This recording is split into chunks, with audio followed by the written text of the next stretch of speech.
अब समाचार विस्तार से। जीएचएमसी ने 6,624 करोड़ के सालाना बजट को मंजूरी दी है। मेयर गढ़वाल विजय लक्ष्मी ने घोषणा की है कि सदस्यों के बीच असमंजस के बीच बजट को मंजूरी दे दी गई है। हालांकि विपक्षी सदस्यों ने बिना किसी चर्चा के बजट को मंजूरी दिए जाने का विरोध किया है। इसी क्रम में भाजपा व बीआरएस नगर सेवकों ने नारेबाजी की। जीएचएमसी परिषद की बैठक में काफी गहमागहमी रही। बजट की विशेष बैठकें शुरू होते ही सदन में हंगामा शुरू हो गया। सभा को भाजपा पार्षदों ने अवरुद्ध कर दिया। भाजपा पार्षदों ने मेयर गढ़वाल विजय लक्ष्मी के आसन का घेराव किया। उन्होंने नागम में समस्याओं का समाधान करने और ठेके के लंबित बिलों का भुगतान करने की मांग की। इस क्रम में मेयर ने उनसे बचने का प्रयास किया, लेकिन मेयर गढ़वाल विजय लक्ष्मी भाजपा पार्षदों के व्यवहार को लेकर गंभीर हो गई। उन्होंने गुस्से का इजहार करते हुए कहा है कि यह एक महिला को दिया जाने वाला सम्मान है। पोडियम आए सदस्यों को महापौर ने निर्देश दिया है कि वे अपने स्थान पर चले जाएं। भाजपा पार्षदों का आरोप है कि बल्दिया में एक भी समस्या का समाधान नहीं हो रहा है। उन्होंने कहा है कि ठेकेदारों के पांव पसारने के बाद भी काम नहीं हो रहा है। हालांकि महापौर ने कहा है कि अगर उन्होंने इसी तरह की चिंता जताई तो बैठक स्थगित कर दी जाएगी। इसी क्रम में मेयर और भाजपा नगर सेवकों के बीच कहासुनी भी हुई। इसके साथ ही मेयर ने सदस्यों के विरोध के बीच 6,224 करोड़ के वार्षिक बजट को मंजूरी दे दी है। जीएचएमसी की बजट बैठक में सत्ता पक्ष और हर विपक्षी दल के बीच धक्का मुक्की हुई। जीएचएमसी के मुख्य विपक्षी भाजपा नगर सेवकों ने मांग की है कि पिछली बजट बैठकों में किए गए वादों को पूरा किया जाए। मेयर ने मांगों पर विचार नहीं किया और घोषणा की कि बजट को बीआरएस और एमआईएम नगर सेवकों के समर्थन से अनुमोदित किया गया है। इससे आक्रोशित भाजपा पार्षदों ने मेयर के पोडियम पास धरना दिया। इस बीच पुलिस ने धरना दे रहे भाजपा पार्षदों को रोक लिया और उन्हें गिरफ्तार कर उत्तर क्षेत्र में स्थानांतरित कर दिया।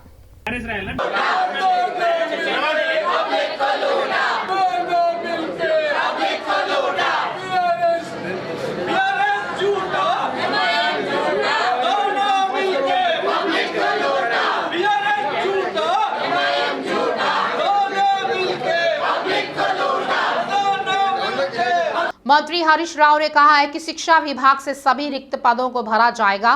पदोन्नति और तबादलों को लेकर सीएम सकारात्मक है। हम आपकी समस्याओं को हल करने के लिए हमेशा तैयार है। हमारे दरवाजे हमेशा खुले हैं। हरीश राव ने कहा है कि तेलंगाना राज्य के कर्मचारी देश में सबसे अधिक वेतन पाने वाले कर्मचारी है। उन्होंने कहा है कि पहली बार 43% फिटमेंट दिया गया। वहीं 11वें वेतन संशोधन के जरिए 30% फिटमेंट की घोषणा की गई। यह भी पढ़े। CM Jagan live at Pulivendula में सीएम जगन की जनसभा यह हमारे पड़ोसी आंध्र प्रदेश से भी ज्यादा है। अभी तक हमारी सरकार ने शिक्षकों की किसी भी समस्या का समाधान किया है। यह हमारी सरकार है जो अब से इसका समाधान करेंगे। कोरोना की स्थिति और केंद्रीय असहयोग जैसे कारणों से कुछ वित्तीय कठिनाई थी। हरीश राव ने आरोप लगाया है कि 1 तारीख को वेतन नहीं मिलने का कारण केंद्र सरकार है। केंद्र सरकार जानबूझकर हमें परेशान करने की कोशिश कर रही है। 17,000 करोड़ की कटौती की गई है। मंत्री हरीश राव ने कहा है कि केंद्र ने एक तरफा तरीके से 40,000 करोड़ की कटौती की है। उन्होंने कहा है कि राज्य के बकाया भुगतान में देरी हो रही है। मंत्री पुवाड़ा अजय, आरटीसी के चेयरमैन बाजी रेड्डी गोवर्धन और एमडी वीसी सजना ने संयुक्त रूप से टैंक बोर्ड प्लेटफॉर्म पर 50 नई सुपर लग्जरी बसों का शुभारंभ किया। मंत्री ने हरी झंडी दिखाकर नई बसों का शुभारंभ किया। सीएम केसीआर के यात्रियों की सुविधाओं के लिए पुरानी बसों के स्थान पर नई बसें खरीदने के निर्देश के तहत मंत्री पुवाड़ा अजय कुमार के नेतृत्व में प्रबंधन ने नई बसें खरीदी। 392 करोड़ की लागत से 1016 नई बसें खरीदने का निर्णय लिया गया है। पहले चरण में 630 सुपर लग्जरी, 130 डीलक्स और 16 स्लीपर बसों को टेंडर के जरिए खरीदने का ऑर्डर दिया गया था। ये सभी बसें मार्च 2023 तक यात्रियों के लिए उपलब्ध हो जाएगी। मंत्री पुवाड़ा ने वर्तमान में उपलब्ध 50 बसों का उद्घाटन किया। इन बसों में नई तकनीकी जोड़ी गई है। यात्रियों की सुरक्षा को ध्यान में रखते हुए बसों में ट्रैकिंग सिस्टम और पैनिंग बटन लगाया गया है। पार्टी के वरिष्ठ नेता वी हनुमंत राव ने चाय कॉन्फ्रेंस में पैदा हुए संकट पर रोचक टिप्पणी की। नेताओं ने कहा है कि अगर वे पार्टी बदलते हैं तो इसका शुरू से ही नुकसान होगा, इसीलिए वे मूल कांग्रेस के लिए न्याय चाहते हैं। उन्होंने कहा है कि यही बात उन्होंने दिग्विजय सिंह को भी समझाई थी। वीएच हनुमंत राव ने कहा है कि प्रियंका गांधी में इंदिरा गांधी का खून है और वह कमजोर तबकों के लिए न्याय चाहती है। उन्होंने कहा है कि गरीबों को ऊपर लाने के लिए हाथ से हाथ जोड़ो यात्रा करने का निर्णय लिया गया। कोकपेट भूमि के मामले में उन्होंने मांग की है कि न्याय के लिए गरीबों की भूमि गरीबों को लौटा दी जानी चाहिए। कोकापेट में 1 एकड़ 40 करोड़ में बेचा गया, लेकिन सरकार ने गरीबों की जमीन हड़प ली। उन्होंने कहा है कि वह जल्द ही कोकापेट से कीसरा दयाल तक पदयात्रा करेंगे। कैकाला सत्यनारायण का अंतिम संस्कार मशहूर हस्तियों की श्रद्धांजलि और प्रशंसकों के आंसुओं के बीच संपन्न हुआ। जुबली हिल्स में राजकीय सम्मान के साथ अंतिम विदाई दी गई। कैकाला के नश्वर शरीर को फिल्म नगर में उनके घर से अंतिम तीर्थ यात्रा के रूप में महाप्रस्थान लाया गया। तेलंगाना के नए सचिवालय का काम तेजी से चल रहा है। निर्माण कंपनियां इन कामों को समय सीमा के भीतर पूरा करने की कोशिश कर रही है। सचिवालय के इस नए भवन पर आज राष्ट्रीय चिन्ह लगाया गया। इसके लिए काफी बड़े क्रेन का उपयोग किया जा रहा है। सीएम केसीआर नए सचिवालय के निर्माण कार्य का कई बार निरीक्षण कर चुके हैं और इंजीनियरों को कई सुझाव भी दे चुके हैं। केसीआर सरकार नई सुविधाओं और नए डिजाइन के साथ एक नया सचिवालय बना रहे हैं। केसीआर जल्द ही इस सचिवालय को शुरू कर सकते हैं। करमक नगर के रहवासी इसका विरोध कर रहे हैं कि जवाहर नगर के कूड़ा डंपिंग यार्ड को तुरंत हटाया जाए। नेशनल ग्रीन ट्रिब्यूनल कोर्ट द्वारा दिए गए आदेशों की अवहेलना में रैंकी का प्रबंधन नियमों का उल्लंघन कर रहा है। इसका विरोध करते हुए उन्होंने जीएचएमसी के कचरा वाहनों को रोक दिया और रंकी डंपिंग यार्ड के गेट के सामने खुद को तैनात कर दिया। स्थानीय लोगों में इस बात का गुस्सा है कि उनकी बस्ती डंपिंग यार्ड होने के कारण परेशानी का घर बन गई है। उन्होंने कहा है कि मच्छर मक्खियां डंपिंग यार्ड का कूड़ा और सीवेज के कारण भीषण बदबू आ रही है। उन्होंने चेतावनी दी है कि अगर उनकी समस्याओं का समाधान नहीं किया गया तो आंदोलन और तेज कर दिया जाएगा।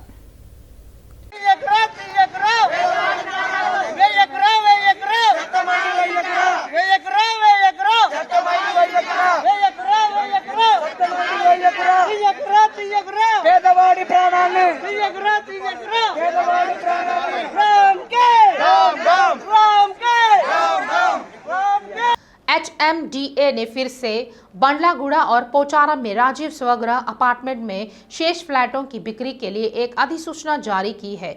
अधिसूचना में कहा गया है कि कुल 1262 सिंगल, डबल और ट्रिपल बेडरूम फ्लैट है। बड़ी सड़कों को मिलेगा नया लुक। जीएचएमसी ने वाहनों, वाकरों और साइकिल चालकों के लिए अलग अलग लेन आवंटित करके मॉडल कॉरिडोर के विकास की शुरुआत की है। मौजूदा सड़कों को प्रत्येक तरफ 2 भागों में विभाजित किया जाएगा। 20 सड़क पर हरियाली नजर आएगी। मंत्री केटीआर के सुझाव के अनुसार अधिकारी एलबी नगर और शेरलिंगम पल्ली क्षेत्रों में प्रायोगिक मॉडल कॉरिडोर विकास की व्यवहार्यता की जांच कर रहे हैं। रचकोंडा पुलिस आयुक्तालय में अपराध दर में 19% की वृद्धि हुई है और मुख्य रूप से महिलाओं के खिलाफ अपराध, साइबर अपराध, सड़क दुर्घटनाएं और अन्य दुर्घटनाओं में वृद्धि हुई है। रचकुंडा पुलिस कमिश्नरेट महेश भागवत ने आज रचकुंडा पुलिस कमिश्नरेट के तहत वर्ष 2022 के लिए किए गए अपराधों के बारे में वार्षिक अपराध रिपोर्ट जारी की। अपराध रिपोर्ट में खुलासा हुआ है कि 2021 की तुलना में वर्ष 2022 में अपराधों की कुल संख्या में 19% की वृद्धि हुई है। इस साल महिलाओं के खिलाफ अपराध में 17% और संपत्ति संबंधी अपराधों में 23% की बढ़ोतरी हुई है। मन्नेगुड़ा से डॉक्टर वैशाली अपहरण मामले के मुख्य आरोपी नवीन रेड्डी को पुलिस ने हिरासत में ले लिया है।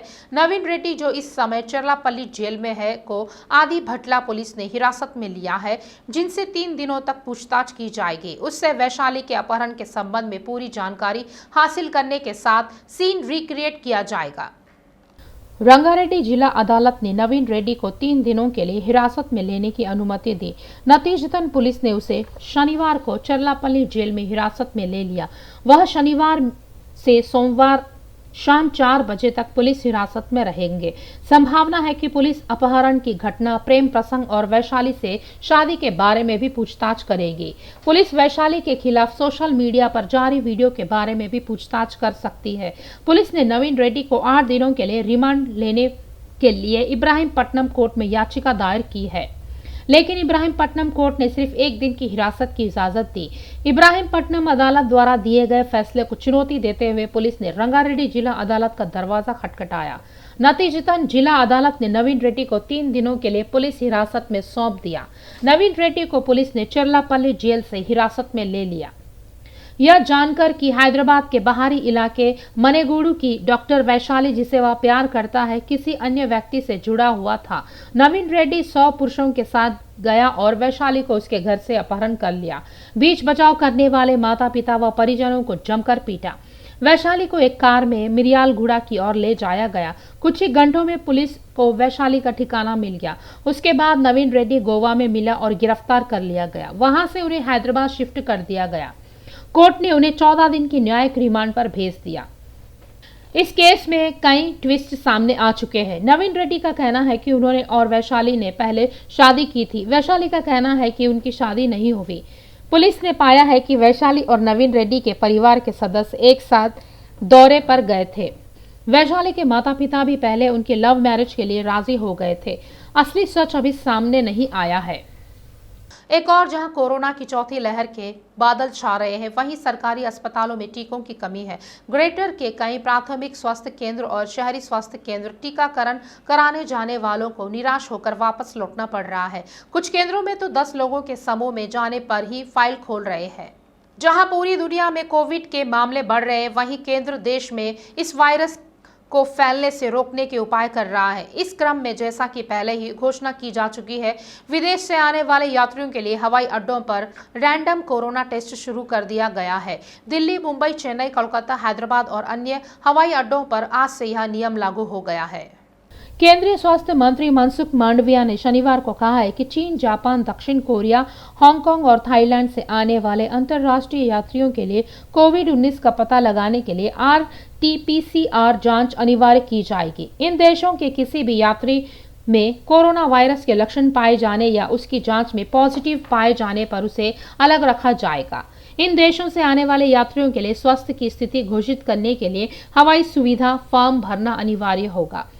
चीन और अन्य देशों में कोविड मामलों में वृद्धि को देखते हुए प्रधानमंत्री नरेंद्र मोदी ने गुरुवार को शालीनता के प्रति आगाह किया, कड़ी निगरानी का आह्वान किया और निर्देश दिया है कि चल रहे निगरानी उपायों, विशेष रूप से अंतर्राष्ट्रीय हवाई अड्डों पर को मजबूत किया जाए। केंद्रीय स्वास्थ्य मंत्रालय ने पहले ही नागरिक उड्डयन मंत्रालय से कहा है कि वह शनिवार से प्रत्येक अंतर्राष्ट्रीय उड़ान में भारत आने वाले यात्रियों में से 2% के हवाई अड्डों पर पोस्ट आगमन कोविड परीक्षण सुनिश्चित करे, ताकि कोरोना वायरस के किसी भी नए संस्करण के प्रवेश के जोखिम को कम किया जा सके। विश्व स्तर पर कोविड के बढ़ते मामलों पर ध्यान देते हुए केंद्रीय स्वास्थ्य मंत्री मनसुख मांडविया ने शुक्रवार को कहा है कि केंद्र और राज्यों को मिलकर और सहयोग की भावना में काम करने की आवश्यकता है, जैसा कि पिछले उछाल के दौरान किया गया था। मांडविया ने राज्यों के स्वास्थ्य मंत्रियों, प्रधान सचिवों, आंतरिक मुख्य सचिवों और सूचना आयुक्तों के साथ शुक्रवार को एक वर्चुअल बैठक की अध्यक्षता करते हुए कहा है कि देश को सतर्क रहने और कोविड प्रबंधन के लिए पूरी तरह से तैयार रहने की जरूरत है। केंद्रीय स्वास्थ्य राज्य मंत्री भारती प्रवीण पवार, नीति आयोग के सदस्य VK पॉल की उपस्थिति में सार्वजनिक स्वास्थ्य तैयारियों की समीक्षा करने के लिए चीन, जापान, ब्राजील और संयुक्त राज्य अमेरिका जैसे कुछ देशों में मामलों में हालिया उछाल के मद्देनजर बैठक आयोजित की गई थी। कोविड-19 की रोकथाम और प्रबंधन और राष्ट्रीय कोविड-19 टीकाकरण अभियान की प्रगति के लिए मांडविया ने आगामी त्योहार सीजन को देखते हुए कोविड उपयुक्त व्यवहार के पालन के संबंध में जन जागरूकता अभियानों के महत्व पर भी बल दिया। उन्होंने राज्य के स्वास्थ्य मंत्रियों से व्यक्तिगत रूप से सभी बुनियादी ढांचे की तैयारियों की निगरानी और समीक्षा करने और आवश्यक दवाओं का पर्याप्त स्टॉक सुनिश्चित करने को कहा। विशेष रूप से केंद्रीय स्वास्थ्य मंत्रालय ने पहले ही जून 2022 में कोविड-19 के संदर्भ में संशोधित निगरानी रणनीति के लिए परिचालन दिशा निर्देश जारी कर दिया है, जो नए SARS कोविड-2 वेरिएंट के प्रकोप का पता लगाने और इसमें शामिल होने के लिए संदिग्ध और पुष्ट मामलों का शीघ्र पता लगाने, अलगाव परीक्षण और समय पर प्रबंधन की मांग करता है। भाजपा के दक्षिणी राज्यों के सांसदों का प्रशिक्षण सम्मेलन हैदराबाद में होगा। इस प्रशिक्षण सत्र में दक्षिणी राज्यों के 80 सांसद भाग लेंगे। इस महीने की 28 और 29 तारीख को विस्तारक कॉन्फ्रेंस लियोनिया रिसोर्ट्स समीरेपा हैदराबाद में होगा। भाजपा प्रदेश अध्यक्ष बंडी संजय इस बैठक को लेकर व्यवस्थाओं की समीक्षा करेंगे। इन अहम बैठकों में भाजपा के राष्ट्रीय संगठन महामंत्री BL संतोष हिस्सा लेंगे। प्रदेश प्रभारी सुनील बंसल और तरुण चुग भी शिरकत करेंगे। बीजेपी तेलंगाना में सत्ता के लक्ष्य को लेकर कदम उठा रही है। वह उत्तर के साथ साथ दक्षिण में भी नियंत्रण हासिल करने की रणनीति बना रहा है। हाल ही में तेलंगाना में बीजेपी आलाकमान की राष्ट्रीय कार्यकारिणी की बैठक हुई है। हाल ही में संसद तेलंगाना में ही विस्तारकों के लिए एक प्रशिक्षण सम्मेलन आयोजित कर रही है। राज्य सरकार ने पालमूरू, रंगारेड्डी और डिंडी लिफ्ट योजनाओं के कार्यों पर नेशनल ग्रीन ट्रिब्यूनल द्वारा दिए गए फैसले के संबंध में उठाए जाने वाले अगले कदमों पर ध्यान केंद्रित किया है। NGT ने बिना परमिट के काम जारी रखने के लिए ज्यादा सरकार पर 920 करोड़ रुपए का जुर्माना लगाया है। नगरद्वय के विभिन्न गौशालाओं में बड़ी संख्या में गौभक्त सपरिवार सेवा करते हैं, जिसमें से गौमाता को चारा, कुट्टी, गुड़, सब्जियां, फल, हरी घास खिलाया जाता है। इन्हीं गौशालाओं में से एक है भाग्यनगर गौशाला, लोअर टैंगबोर्ड। इस गौशाला के मैनेजर देवेंद्र दुबे का कहना है कि गौ सेवा करना एक महापुण्य का काम है जो हर किसी को करना चाहिए। उन्होंने कहा है कि दानदाताओं द्वारा गौ सेवा और उनकी चिकित्सा का खर्च निकाला जाता है। साथ ही उन्होंने लोगों से आह्वान किया है कि सभी को गौ सेवा के इस पावन कार्य पर आगे आना चाहिए। लंपी वायरस के बारे में उन्होंने कहा है कि यहाँ पर भी इस वायरस का प्रकोप जारी था, पर अब नहीं है। नमस्कार, मैं नगरी सिटीजन चरण हैदराबाद से। आज हम देवेंद्र दुबे भाग्यनगर गौशाला के मैनेजर से मिलेंगे। आप यहाँ गौशाला में कितने दिन से काम कर रहे हैं? हमको 12 साल हो गए और मैं यहाँ पर यह 1990 से गौशाला चल रही हूँ। गौशाला में अभी किस तरह से दान दक्षिणा आ रही है? गौशाला में पब्लिक आती रहती है, उससे जो है गायों का खर्च चलता है। गौशाला में जो लंपी वायरस का जो प्रभाव चल रहा था पहले, क्या इससे पहले भी मतलब यहाँ पर कुछ ऐसा कुछ प्रभाव हुआ है? लंपी वायरस हमारे यहाँ भी आया गायों में और लगभग हर जगह आया हुआ है। हमारे यहाँ भी आया, उसका इलाज किया गया, वैक्सीन लगवाया गया, आराम है गायों को। गाय ठीक हो गई, 1-2 गायें अभी बाकी सब नहीं है। और गौशाला से कुछ गायें बाहर से पकड़ कर आती हैं, वो यहीं पर लाई जाती है क्या? हाँ, बाहर वाली गाय है, ये सब बाहर की ही गाय है। यहाँ से खरीद के नहीं आई है, सब कसाईयों से बचाई हुई गायें हैं। गोदाम वाली और कसाईयों से बचाई हुई। अमावस्या पर मारवाड़ी समाज एवं मारवाड़ी युवा मंच गंडी मैसमा शाखा के द्वारा एक ट्रॉली घास विश्व मंगल गौशाला सोमाराम विलेज मिर्चल एवं एक ट्रॉली घास गायत्री गौशाला डी पोचमपल्ली में गायों के लिए व्यवस्था की गई है। इस अवसर पर उपस्थित शाखा मंत्री मंगल मुलेवा, मुरली मनोहर, केसरा राम चौधरी, भरत भाई चौधरी, हीरालाल चोलाराम सोलंकी, किशोर बर्फा, नेमा राम, बगदा राम, सिरवी एवं अन्य गौभक्त उपस्थित थे।